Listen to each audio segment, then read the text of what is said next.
Good day, everybody, and welcome to another edition of the Military and Foreign Affairs Network. I am your host, the voice of reason. In today's episode, we are continuing to watch what is happening right now in terms of the conflict between Iran, the United States, and to a lesser or more extent, Israel.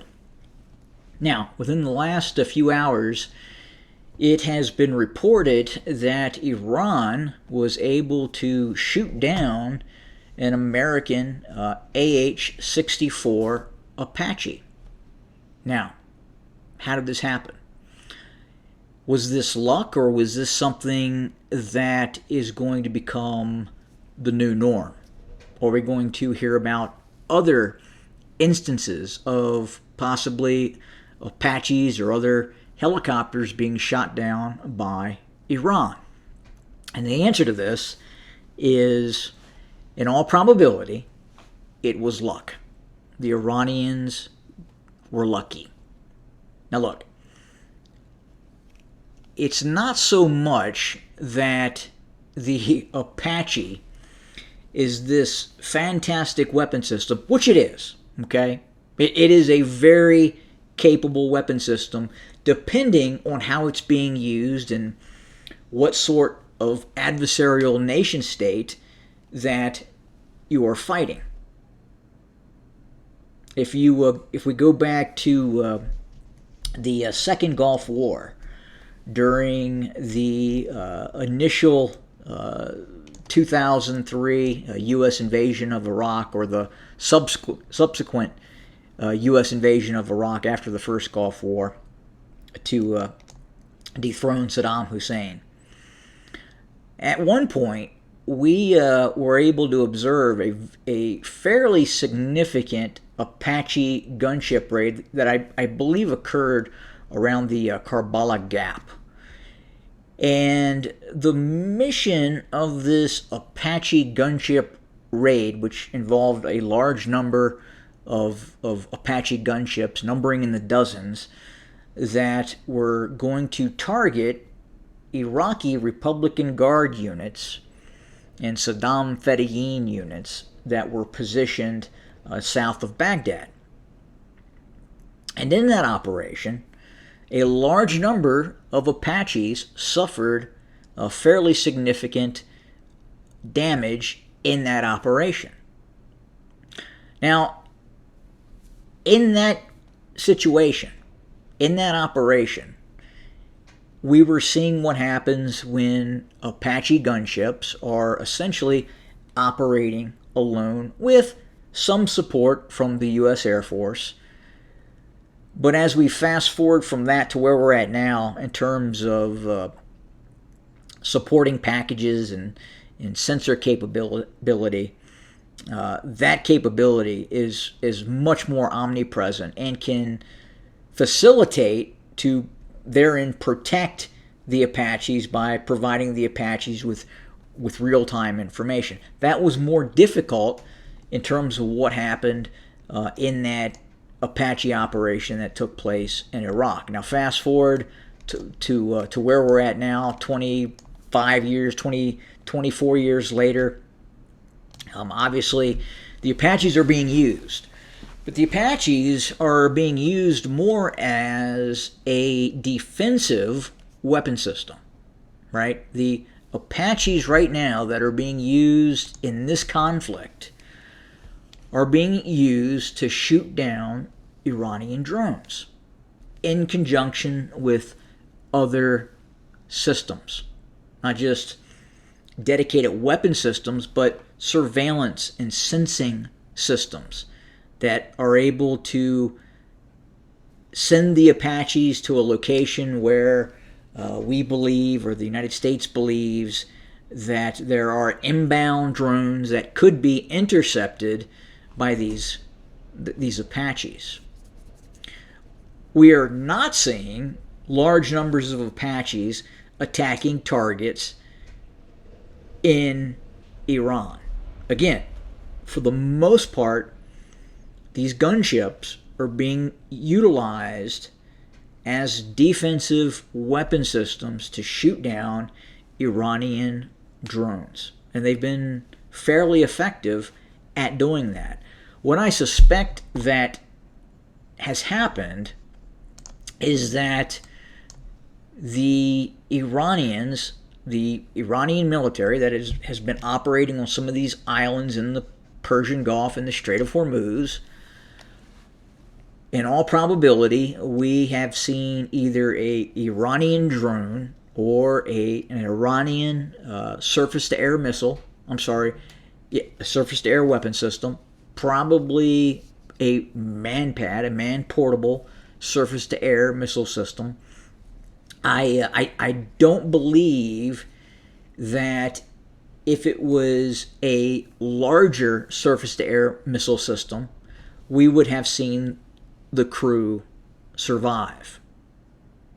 So, in terms of the crew surviving and what weapon systems the Iranian utilized, it leads me to believe that the Apache was either struck with a long-range drone. And again, this is not technology that is going to change the paradigm of the battlefield. Again, if it was just Apaches operating by themselves, then the answer to that question would be yes, right? There is methods and there are systems that the Iranians could either produce themselves or acquire from China or possibly the Russian Federation that would make it very difficult for Apaches operating as just single weapon systems to operate in this battle space. But that's not what is happening.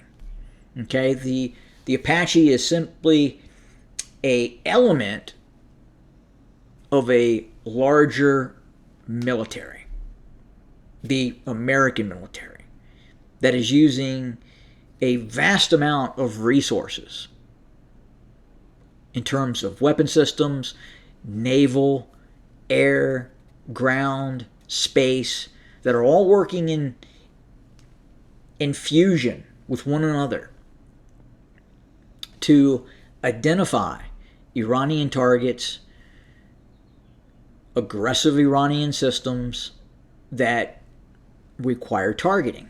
Now, obviously, when you have an Apache gunship that goes down, this gives pretext. It gives the United States the ability to say, hey, we must launch further military operations to prevent our defensive helicopters that are being used to shoot down Iranian drones.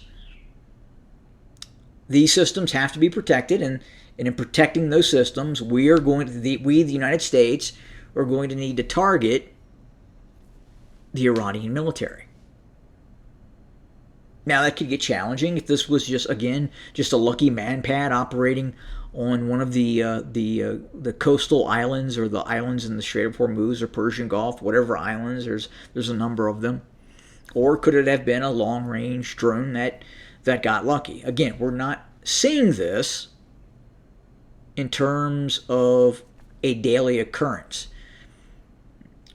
At this point, the operational tempo of how the Apache is being used is not changing right now because of what occurred. Now, what is interesting is the U.S. utilized a surface-based naval drone to allegedly rescue the pilots of the downed Apache.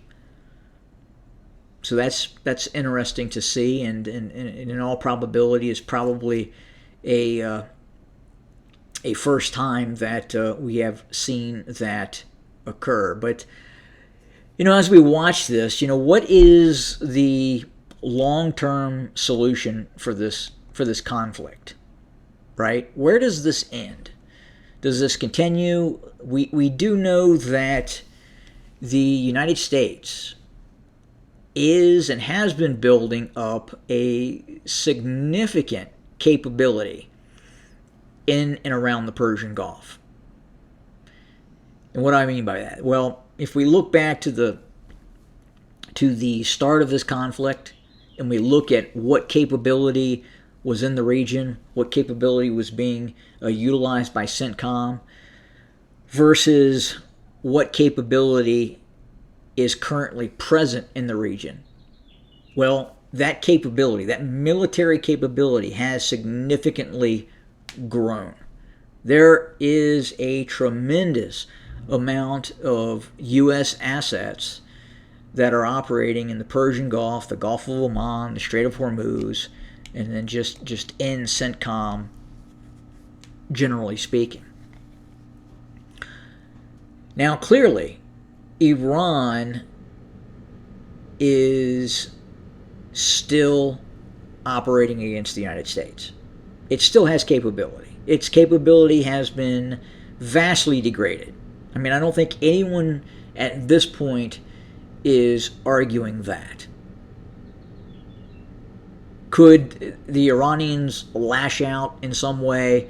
Are we going to see some sort of massive shift in tempo from the Iranians? I don't believe so. Again, the early stages of the conflict, we saw the Iranians, utilize a significant amount of ballistic missiles and drones.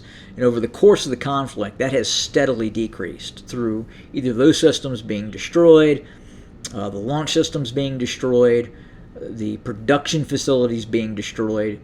But I don't think at this point anyone would argue that Iranian capability is at what it was at the start of the conflict and or is increasing in some way. Now look, it may be receiving some systems from outside resources such as China or Russia, possibly, but in all probability not on a scale that is going to change what is happening right now in the battle space. Now on the flip side of this, the U.S. capability is changing and is evolving. And I would say it is becoming more capable and more robust if and when the United States chooses to possibly seize actual Iranian territory.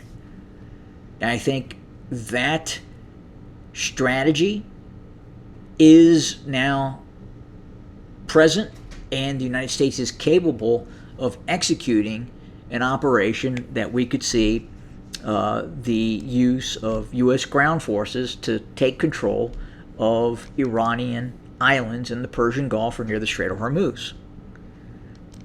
Would the United States take casualties? Possibly. Possibly. But I don't think it would be on the level that would prevent the U.S. from achieving whatever mission that it would like to achieve in terms of seizing Iranian islands in the Persian Gulf. Again, Iranian capability has been significantly reduced. We could say down to 5%, we could say as high as 30%. Okay, but best case scenario, Iranian military capability has probably been reduced, at least in terms of its ability to project power against states like Kuwait, Qatar, Dubai, the United Arab Emirates, Saudi Arabia, Israel, Jordan. Has probably been reduced by at least 70%. I think it's safe to say that. Now, look, has the Iranian ground capability in terms of its ground forces been reduced to that level? No, absolutely not. But power projection capability in terms of long-range missiles, aircraft, air defense systems, that capability, beyond a shadow of a doubt, has been greatly reduced. Greatly reduced. And compounding that, and I think this may not necessarily be a good thing if you're looking at this from the perception of the United States, right? The strikes that the United States launched, in which it was able to kill all these leadership individuals within the Iranian military, right? On the surface, mission accomplished, right? But what did that do? It has created a situation in which the United States really doesn't know who it's working with and who the shot callers are right now inside of Iran. I think you probably have a variety of groups or individuals that are vying for power supremacy inside of the Islamic Republic right now of Iran. And right now, unfortunately for the United States, Iran does not know it has been defeated. It doesn't.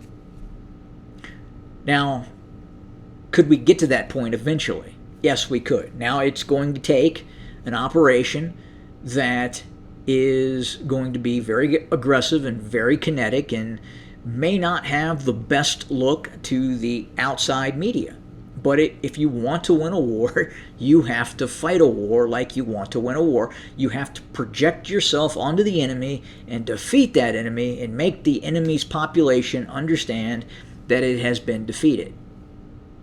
If you need to undertake Operation Fred Flintstone and send Iran back to another age, then that's what you have to do.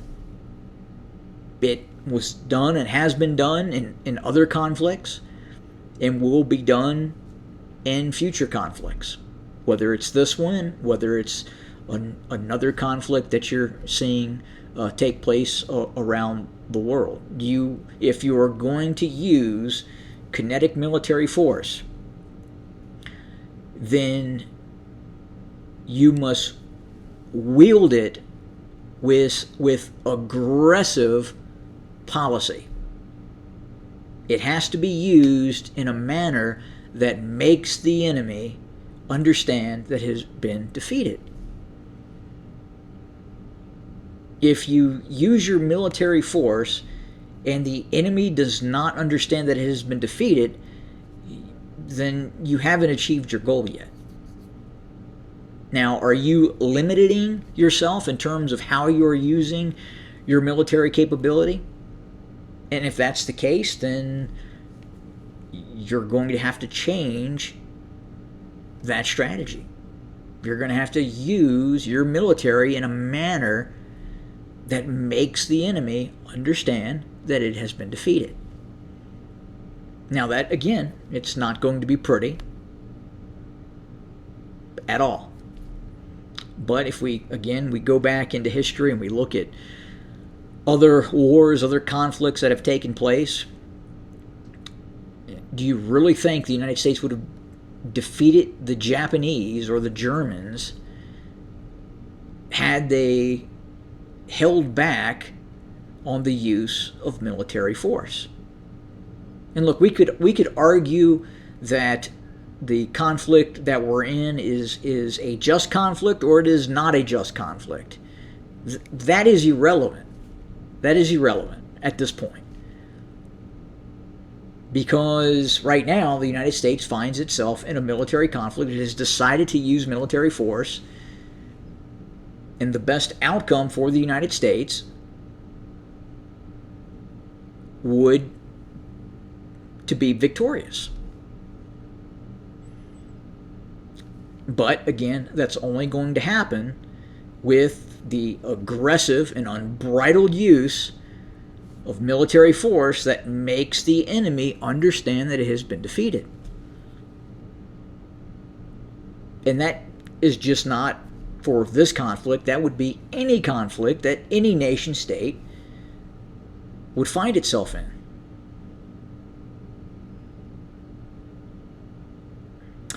So again, as we speak, there is a military operation underway by the United States, and we're watching and we're hearing more about these so-called quote-unquote defensive strikes.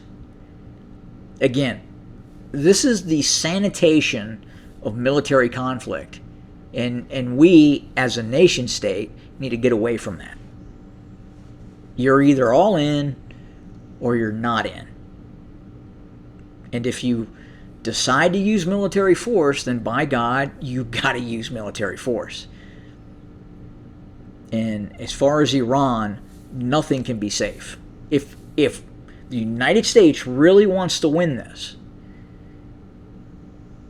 then sending Iran back to the age of Fred Flintstone needs to be a possibility. More to come very, very soon. As always, thank you for joining us. Have a good day.